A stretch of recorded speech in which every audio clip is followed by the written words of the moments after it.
And it came to pass, when Samuel was old, that he made his sons judges over Israel. Now the name of his firstborn was Joel, and the name of his second Abiah. And they were judges in Beersheba. And his sons walked not in his ways, but turned aside after lucre, and took bribes, and perverted judgment. And all the elders of Israel gathered themselves together, and came to Samuel to Ramah, and said unto him, Behold, thou art old, and thy sons walk not in thy ways. Now make us a king to judge us like all the nations. But the thing displeased Samuel, when they said, Give us a king to judge us. And Samuel prayed unto the Lord. And the Lord said unto Samuel, Hearken unto the voice of the people in all that they say unto thee.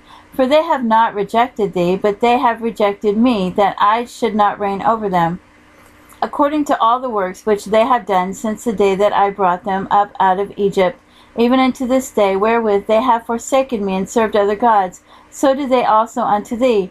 Now therefore hearken unto their voice, howbeit yet protest solemnly unto them, and show them the manner of the king that shall reign over them.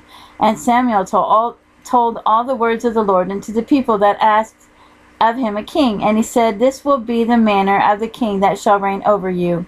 He will take your sons, and appoint them for himself, for his chariots, to be his horsemen, and some shall run before his chariots. And he will appoint him captains over thousands, and captains over 50s, and will set them to ear his ground, and to reap his harvest, and to make his instruments of war, and instruments of his chariots. And he will take your daughters to be confectionaries, and to be cooks, and to be bakers. And he will take your fields, and your vineyards, and your olive yards, even the best of them, and give them to his servants. And he will take the tenth of your seed and of your vineyards, and give it to his officers and to his servants. And he will take your manservants and your maidservants, and your goodliest young men, and your asses, and put them to his work.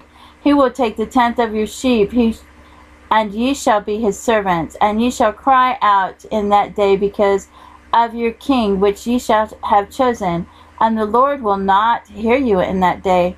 Nevertheless, the people refused to obey the voice of Samuel. And they said, Nay, but we will have a king over us, that we also may be like all the nations, and that our king may judge us, and go out before us, and fight our battles.